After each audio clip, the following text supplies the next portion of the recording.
Saludos jóvenes amigos y bienvenidos. Con el fin de iniciar los videos de la sección de cardiología, considero muy importante tener en cuenta aspectos básicos de la semiología cardíaca, en especial el ciclo cardíaco, dado que su comprensión será de mucha ayuda en el entendimiento de la fisiopatología de la enfermedad cardíaca. Dicho eso, comienzo. Para entender el ciclo cardíaco hay que tener en cuenta 4 cosas. Número 1, el nombre de cada una de las 5 fases. Número 2, la presión que se encuentra en cada una de las cavidades cardíacas en cada momento, tanto en aurículas como ventrículos como grandes arterias. Número 3, hacia dónde viaja el flujo de sangre hemodinámicamente a través de las cavidades. Y por último, la situación de las válvulas cardíacas en cada una de estas etapas, tanto las auriculoventriculares como las sigmoideas. Tener en cuenta, pues, que las 5 etapas del ciclo cardíaco suceden de latido en latido, entre sístole y diástole, en una duración aproximada de 0.8 segundos, en un corazón, desde luego, fisiológicamente sano. Dicho eso, entonces, comencemos. Para abrir boca, iniciamos con las aurículas totalmente llenas de sangre, dando pie a la primera etapa del ciclo cardíaco llamado llenado pasivo. En este estado, el repletamiento de volumen de sangre en las aurículas origina que haya más presión en estas que en los ventrículos, y ese exceso de presión por el volumen sanguíneo hace que las válvulas auriculoventriculares venzan su resistencia y genere su apertura. Una vez que se ha generado la apertura de estas válvulas auriculoventriculares, la misma presión de repletamiento auricular hace que pasen la sangre de la aurícula al ventrículo. De hecho, se llama llenado pasivo porque las aurículas se mantienen pasivas, no se esfuerzan para que el flujo corra hacia los ventrículos, están totalmente relajadas. Es el rebosamiento el que vence la resistencia de las válvulas auriculoventriculares y permite el flujo hacia los ventrículos. De hecho, para el estudio de los pulsos venosos, aquí es donde se genera la onda Y, que indica llenado ventricular pasivo. Haré una clase sobre los pulsos venosos, pero no nos hace daño tener en cuenta esta referencia, junto con pegado con el ciclo cardíaco. Bien, entonces, en este llenado pasivo, en este flujo de sangre de las aurículas a los ventrículos por mero rebosamiento, repletamiento, los ventrículos alcanzan un llenado de volumen del 80%, quedando entonces en las aurículas un 20% residual. Ese 20% residual no puede quedarse ahí, necesitará de una actividad, de una fuerza para ser eyectado a los ventrículos. Es ahí entonces donde entra la segunda etapa del ciclo cardíaco, el llenado activo. En este punto, las aurículas, al ver que queda un volumen residual del 20% que no debe estar ahí, generan una contracción para eyectarlo a los ventrículos. Generan una contracción auricular, una sístole. Aquí entonces, en cuanto al pulso venoso se refiere, es donde se generaría la onda A, que indica sístole auricular. La fuerza de las aurículas contrayéndose permitirá que fluya ese 20% residual de las aurículas y se llene entonces el ventrículo en su totalidad, quedando las aurículas por lo tanto totalmente vacías, y ahora haya un intercambio de potencia, haya un intercambio de presión y de fuerza por repletamiento. Ahora los ventrículos, al tener todo el volumen adentro, tienen muchísimo más presión que la aurícula, y eso da pie al tercer etapa del ciclo cardíaco, que se llama contracción isovolumétrica. En este punto, el repletamiento de volumen, que ya está al 100% en los ventrículos, como mencionamos, hace que en estos se encuentre mayor presión que en las aurículas, y en lugar de que se reflujee la sangre retrógradamente a las aurículas de nuevo, esta presión hace que las válvulas auriculoventriculares ¡pum!, se cierren, originando el primer ruido cardíaco. Bien, entonces, gracias a este repletamiento de volumen, las válvulas auriculoventriculares se cierran y llega a un estado entonces en el que el volumen se encuentra en los ventrículos y no va hacia ningún lado. Por eso se le considera isovolumétrica. Y en este punto es donde los ventrículos inician una pequeña contracción. lo que será entonces su potencia de eyección hacia los pulmones y hacia el organismo como tal. Hasta este punto todo entendido, sin duda.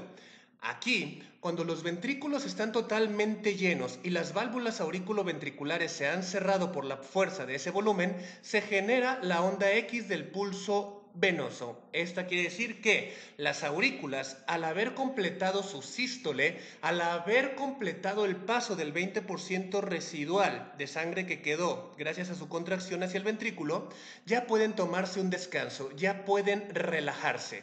La onda X en el pulso venoso nos indica una relajación auricular. Muy bien, hasta aquí 3 etapas del ciclo cardíaco: el llenado pasivo, el llenado activo y la contracción isovolumétrica. Continuando entonces, tenemos los ventrículos llenos, repletos totalmente de sangre. Este repletamiento se le conoce como volumen telediastólico. Es lo máximo que llegó a llenar en el periodo de diástole y en promedio alberga un volumen de 120 mililitros. Esos 120 mililitros en promedio los tiene que hacer correr hemodinámicamente del lado derecho hacia los pulmones y del lado izquierdo hacia el organismo.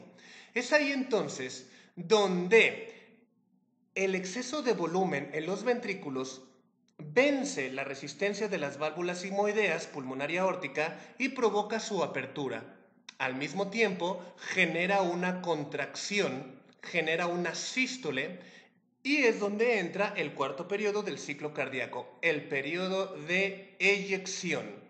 Gracias al repletamiento de volumen que origina la apertura de las válvulas sigmoideas y a su contracción sistólica, el corazón es capaz de eyectar todo el volumen sanguíneo tanto a las arterias pulmonares como a la arteria aórtica respectivamente. Y es en este punto donde las grandes arterias tienen entonces todo el flujo sanguíneo y estas tienen muchísimo más presión en este punto que el ventrículo que acaba de eyectar. E igual, en vez de que la sangre regrese por donde vino a los ventrículos, esta presión que ahora tienen las grandes arterias de volumen sanguíneo originan que las válvulas sigmoideas se cierren y el ventrículo, al verse vaciado en su totalidad, pueda tomarse un descanso.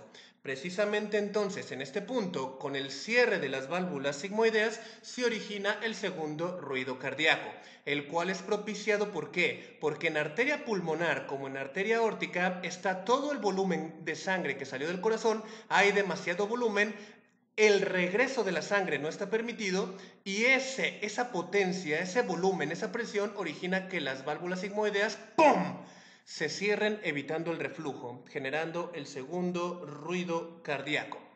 Muy importante, el volumen promedio que el corazón eyecta hacia las grandes arterias es de 70 mililitros en promedio. ¿Recuerdas hace un momento que los ventrículos repletos tenían un volumen telediastólico de 120 mililitros en promedio? Entonces, a la hora de la eyección, los ventrículos logran arrojar hacia el cuerpo y hacia los pulmones 70 mililitros. Y uno dirá, profe, ¿y dónde queda el otro 50% restante para sumar los 120? Ese se queda y se mantiene en los ventrículos como un volumen residual, también conocido como volumen telesistólico. Ojo, no es lo mismo el volumen telediastólico que el telesistólico. Repasa el video.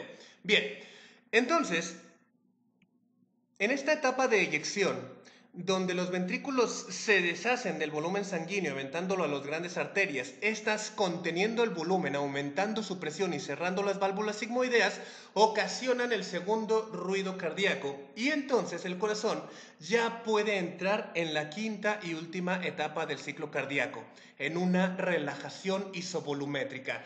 Ya arrojó la sangre con su contracción y su repletamiento de volumen, las grandes arterias por presión cerraron las válvulas sigmoideas y ocasionaron el segundo ruido cardíaco. El corazón, satisfecho de que arrojó todo lo que tenía que arrojar, ya puede tomar un descanso, un merecido descanso, una merecida de relajación muscular, y es en este donde se genera la onda V del pulso venoso, donde el ventrículo ya está relajado esperando la siguiente carga de volumen y en ese momento, mientras tanto, la aurícula ya se está llenando poco a poco para que una vez repleta vuelva a iniciar con el llenado pasivo y otra vez llenado activo, contracción isovolumétrica, eyección, relajación isovolumétrica, llenado pasivo, llenado activo, contracción isovolumétrica, eyección y relajación isovolumétrica.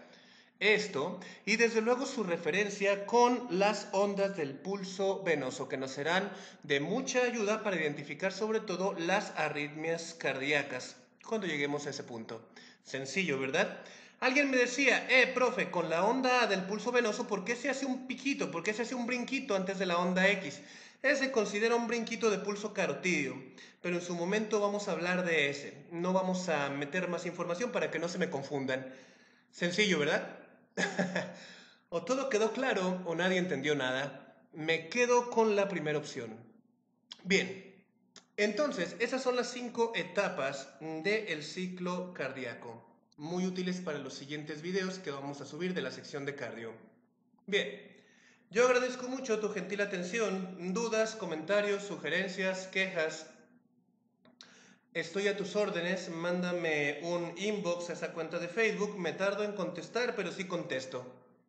Muchas gracias y buen día. Síganse divirtiendo.